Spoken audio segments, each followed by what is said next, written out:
And when we got there, we had to look around for an Episcopal church to belong to. We had been confirmed and had baptized our twins at Christ Episcopal Church in Springfield. And maybe we found an alignment there because then we visited Christ Episcopal Church in Alexandria, and it felt like a good fit. One big difference, though, is that everything in Virginia is much older, or at least a lot of things are. And this church was no exception. I feel like my memory is bad, but 1720-something was when this church was founded. And it showed, I mean, not too many original fixtures or anything, but still just the arrangement of the space and how the balconies were. And you just had this very kind of compact nave, this worship space. And then the whole rest of the church was on the other side of the cemetery.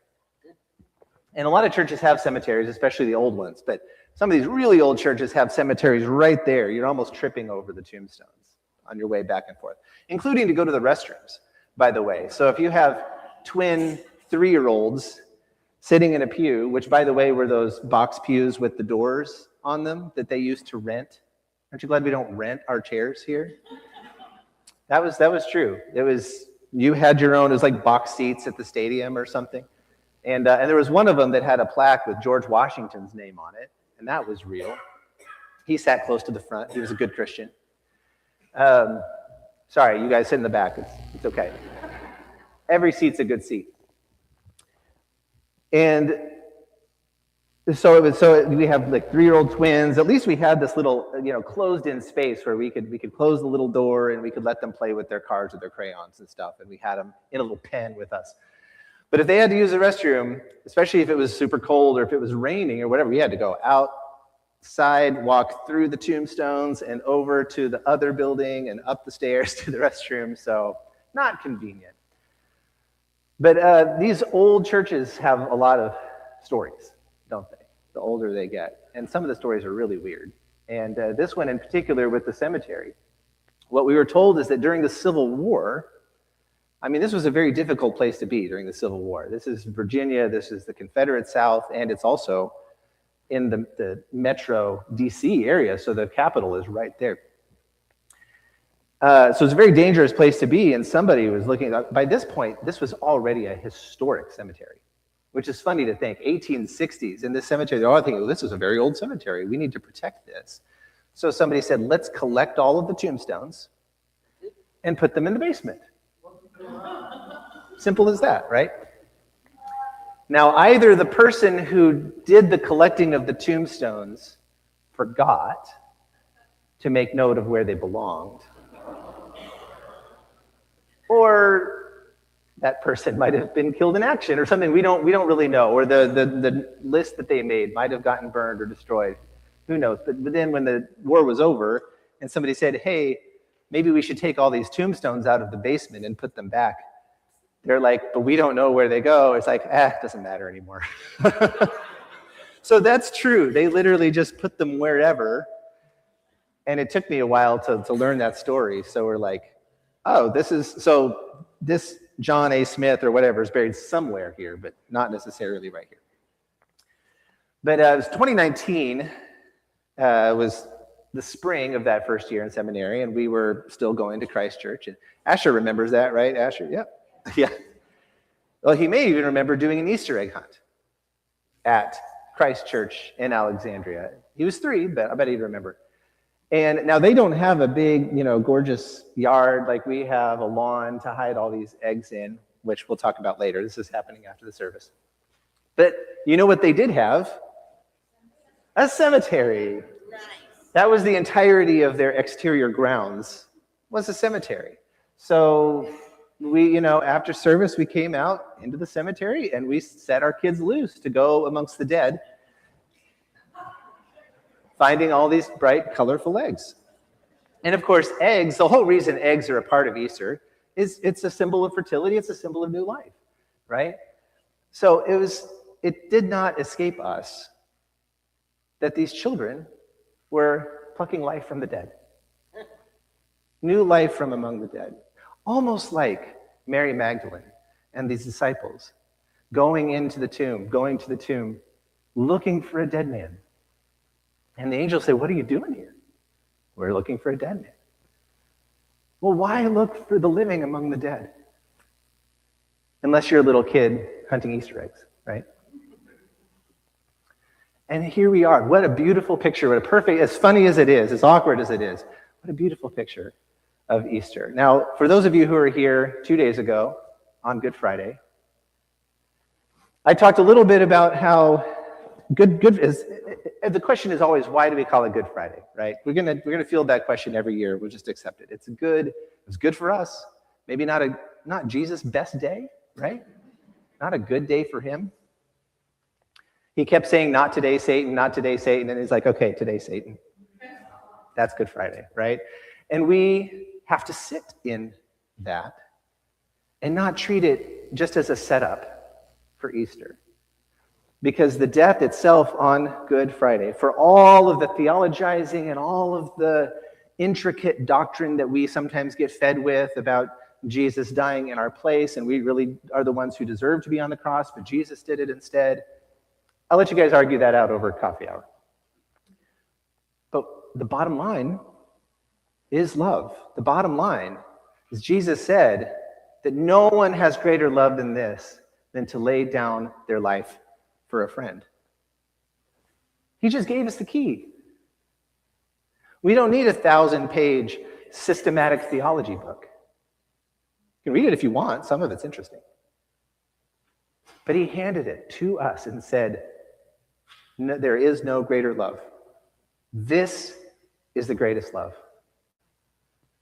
And and for those of you here on Friday, sorry to repeat myself.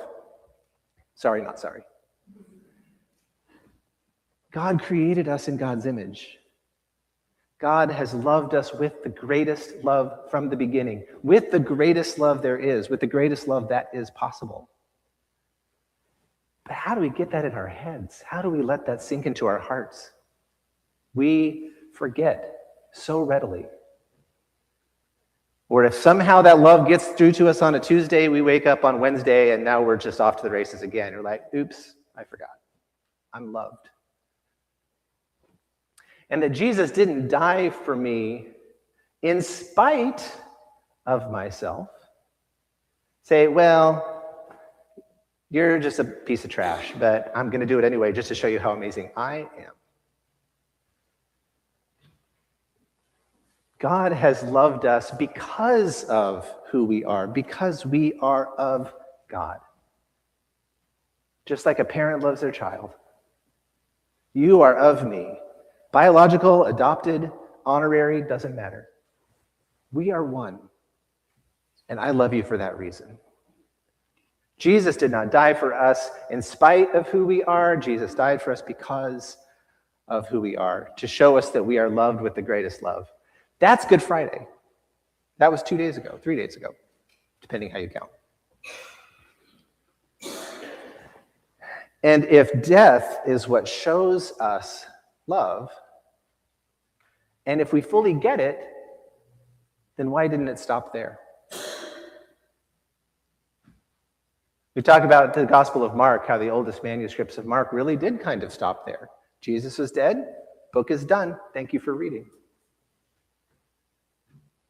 But the other three Gospels, and then, of course, subsequent manuscripts of Mark, take it to the next step in the story, right? And they say, because yes, this should be enough to show us how loved we are, but there's more.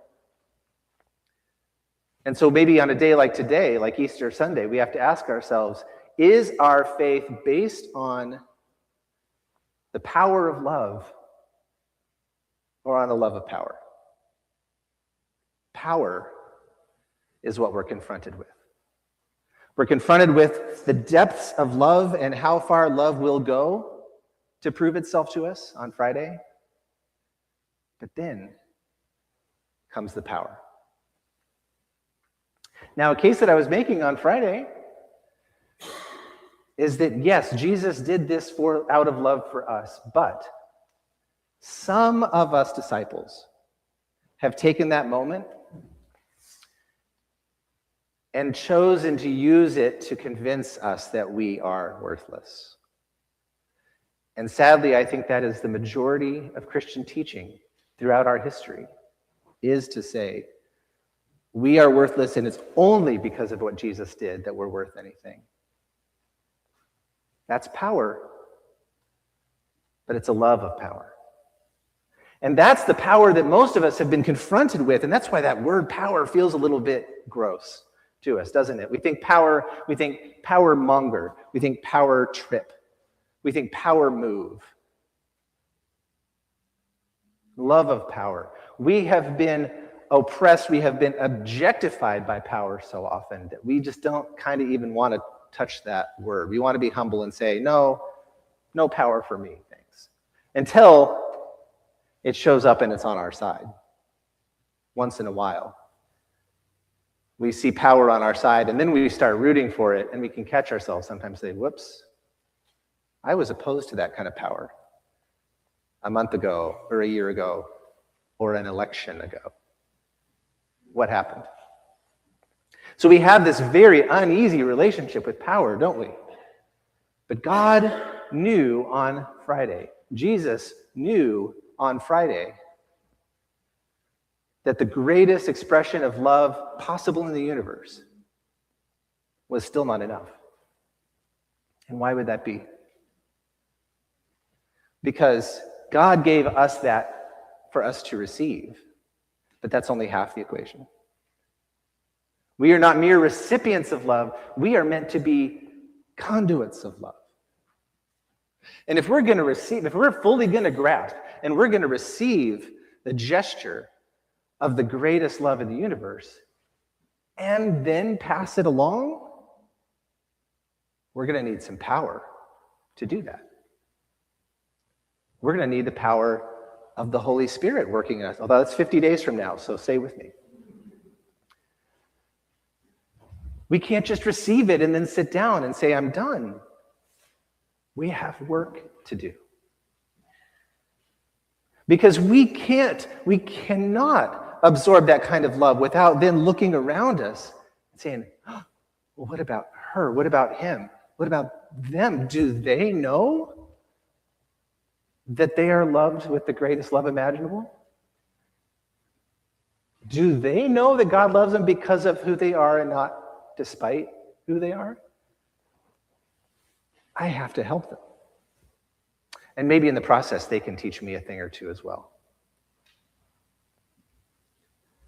So we have this moment, we have this hour and change to sit in these seats, to sit in this beautiful space with this beautiful music and let it wash over us and let it sink into us just how much we are loved, just how much we can't do anything to deserve the love because we don't have to. We are innately loved. We can sit here and absorb that, let it soak in for an hour, maybe two.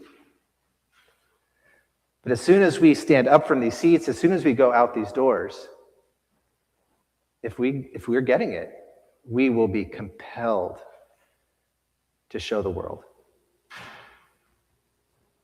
And let me just leave you with this one thought. When I look around the people around me, or when I look around at the people in society or people on the news acting how people act, struggling like people struggle, it's hard not to boil it all down to one F word.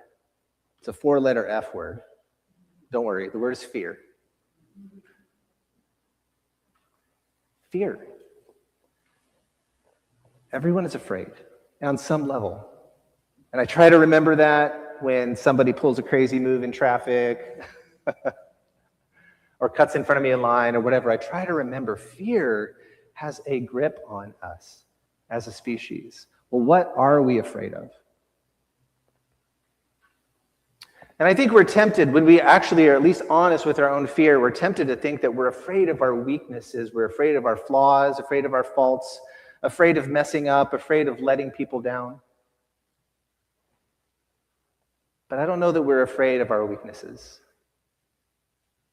I don't think we're afraid of how flawed we are. I think we are afraid of how powerful we are. I don't think we're afraid that we're worthless, afraid that we're nothing, afraid that we're a zero. I think we are afraid of the truth, of the reality that we were endowed with divinity. What do you think it means to be made in the image of God? We are part of the divine. We are divine.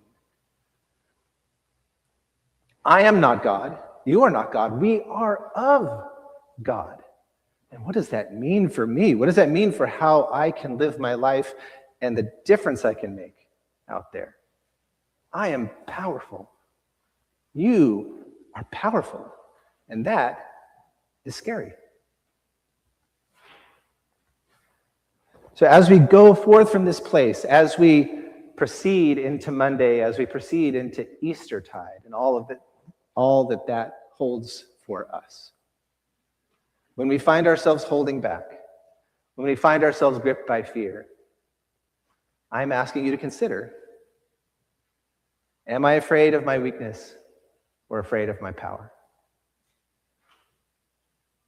And that when we relinquish that to God, when we say, oh yes, God, I am of you, and your power works through me, then we can do things we could never have imagined before. Love of power, or the power of love.